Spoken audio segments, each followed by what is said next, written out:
এই মুহূর্তে কিছু খবরের দিকে নজর রাখা যাক। কদম্বগাছির কাছে টাকি রোডে দুর্ঘটনা, গাড়ি বাইকের সংঘর্ষে জখম 10 জন।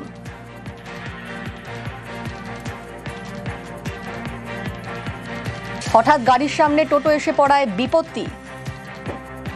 কদম্বগাছির কাছে টাকি রোডে দুর্ঘটনা, গাড়ি বাইকের সংঘর্ষে জখম 10 জন।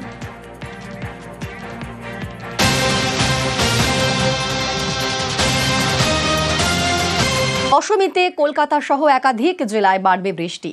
ঝড় বৃষ্টির সম্ভাবনা দক্ষিণ 24 পরগনা ও 2 মেদিনীপুরে।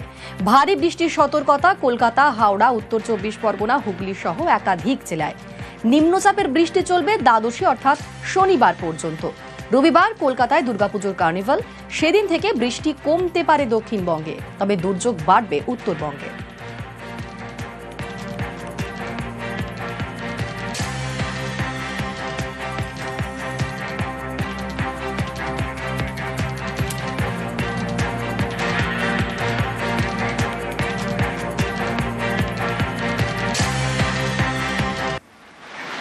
আশঙ্কায় যেন সত্যি, বঙ্গোপসাগরে নিম্নচাপ শক্তি বাড়াতেই ফের বৃষ্টি দুর্ভোগ বাংলায়। আজ থেকে দ্বাদশী ভাসবে কলকাতা, হাওড়া সহ 4 জেলা। এই মুহূর্তে আমাদের সঙ্গে রয়েছেন প্রতিনিধি পঙ্কজ। দীঘা, পটাশপুর বিভিন্ন জায়গাতেই তো বৃষ্টি চলছে, কি অবস্থা? দেখো অনিন্দিতা, একেবারে আবহাওয়া দপ্তর যেমনটাই জানিয়েছিলেন যে দ্বাদশী পর্যন্ত যে আবহাওয়া দপ্তরের পূর্বাভাস রয়েছে তুমুল বৃষ্টি হবে, সেই মোতাবেক কিন্তু গতকাল রাত থেকে কিন্তু বিস্তীর্ণ এলাকার পূর্ব মেদিনীপুর জেলার বিস্তীর্ণ এলাকা, সৈকত শহর, দীঘা, রামনগর, পটাশপুর জেলায় কিন্তু ব্যাপক বৃষ্টি চলছে। এখনো বৃষ্টি ব্যাপক, সঙ্গে ঝড়ো হাওয়াও বইছে।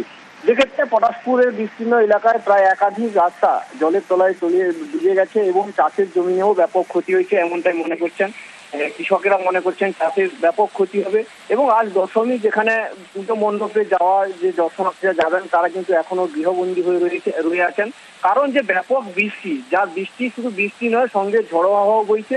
তাই পটাশপুর, দীঘা, রামনগর জুড়েই কিন্তু সকাল থেকে বৃষ্টি এবং জনজীবন বিঘ্নিত হয়েছে এবং উত্তাল রয়েছে সৈকত শহর দীঘা, যেখানে সমুদ্রে বড় বড় ঢেউ উত্তাল হয়ে কিন্তু গাঢ়লে পড়ছে।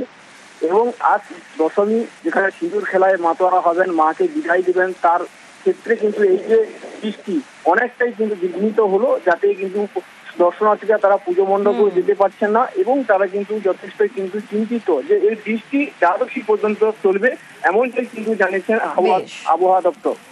ধন্যবাদ পঙ্কজ।